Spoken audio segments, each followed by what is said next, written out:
تو ڈیفینیٹ بھی ہو تو میں یہ اعلان کرتا ہوں کہ یقیناً میں اس ایویڈنس کو قبول کروں گا اور اس پر غور کروں گا. لیکن ساتھ میں یہ بھی اعلان کر دیتا ہوں پریڈکشن کے طور پر کہ ایسا کوئی ڈیفینیٹ آرگیومنٹ کوئی نہیں پیش کر سکتا.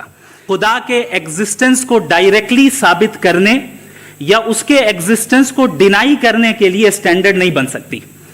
اور اس کی وجہ کیا ہے؟ یہ میں نہیں کہہ رہا، یہ وہ لوگ کہہ رہے ہیں جو سائنس کے ایکسپرٹس ہیں.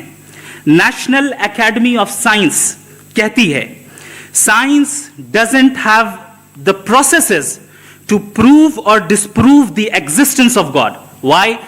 کیونکہ سائنس کا تعلق ایمپیریکل ایویڈنس سے ہے، اور ایمپیریکل ایویڈنسز کا تعلق ہمارے نیچرل اور فزیکل ورلڈ سے ہے، جبکہ گاڈ نان فزیکل اور سپر نیچرل ریالٹی ہے.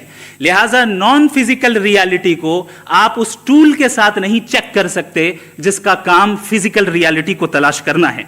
لہٰذا آج اس ڈیبیٹ میں گاڈ کی ایگزسٹنس کو ثابت کرنے یا اسے ڈینائی کرنے میں سائنٹیفک ایویڈنس کو ایکسپٹ نہیں کیا جائے گا. دوسرا اسٹینڈرڈ ہو سکتا ہے ریویلیشن، کہ ریویلیشن کے ذریعے ہم یہ ثابت کریں کہ گاڈ ایگزسٹ کرتا ہے یا نہیں. لیکن یہ اسٹینڈرڈ بھی آج ارریلیونٹ ہے. کیوں؟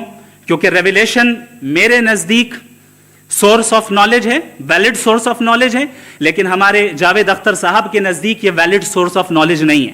لہٰذا آج کی ڈیبیٹ میں ایک بھی ایویڈنس کسی بھی مذہبی اسکرپچر سے نہیں دوں گا تاکہ جاوید اختر صاحب کے لیے وہ ان ایکسیپٹیبل نہ ہو. تیسرا جو معیار ہو سکتا ہے وہ ہے آبزرویشن، کہ بھائی کوئی کہے کہ ہمیں خدا دکھاؤ، اگر ہے تو دکھاؤ، یا یہ کہ خدا کے ایگزسٹنس پر ایمپیریکل ایویڈنس دو. تو یہ ہے در حقیقت غلط ٹول کا استعمال کرنا. یہ ایسا ہی ہے کہ جاوید صاحب مجھ سے یہ مطالبہ کریں کہ مفتی صاحب آپ میٹل ڈیٹیکٹر کے ذریعے پلاسٹک ڈیٹیکٹ کر کے دکھائیں.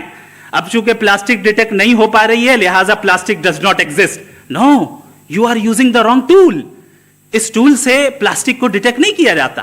لہٰذا میں سمجھتا ہوں کہ گاڈ کے ایگزسٹنس پر ایمپیریکل ایویڈنس کا مطالبہ کرنا ایک بچکانہ مطالبہ ہے، اور ہمارے ریسپیکٹڈ جناب جاوید اختر صاحب اس اسٹیج سے اب بہت آگے نکل چکے ہیں. اب بچتا ہے ایک ہی اسٹینڈرڈ، اور وہ اسٹینڈرڈ ہے عقل، لاجک، ریزننگ.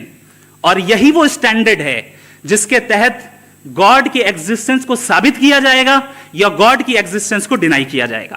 لیکن چونکہ یہ بہت امپورٹنٹ اور سینسٹیو ٹاپک ہے، اس لیے لاجیکل آرگیومنٹ بھی ایسا ہونا چاہیے جو ڈیفینیٹو ہو، انڈیفینیٹو نہ ہو، جو 2 اور 2 4 کی طرح بالکل واضح ہو، جسے لاجیکلی ریجیکٹ کرنا پاسبل نہیں ہو.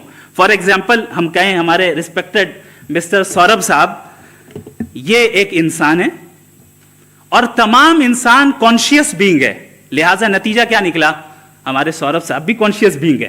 کیا یہ انڈیفینٹ آرگیومنٹ ہے یا ڈیفینٹ آرگیومنٹ ہے؟ یہ ڈیفینٹ آرگیومنٹ ہے. یہ 2 اور 2 کی طرح واضح ہے، اس میں کسی طرح جو ہے لاجیکلی اس کو ریجیکٹ نہیں کیا جا سکتا. تو اگر آج ہمارے جاوید اختر صاحب ایسی کوئی عقلی دلیل اور لاجیکل ایویڈنس دیں خدا کے نہ ہونے پر جو ڈیفینٹ بھی ہو، تو میں یہ اعلان کرتا ہوں کہ یقیناً میں اس ایویڈنس کو قبول کروں گا اور اس پر غور کروں گا. لیکن ساتھ میں یہ بھی اعلان کر دیتا ہوں پریڈکشن کے طور پر کہ ایسا کوئی ڈیفینٹ آرگیومنٹ کوئی نہیں پیش کر سکتا.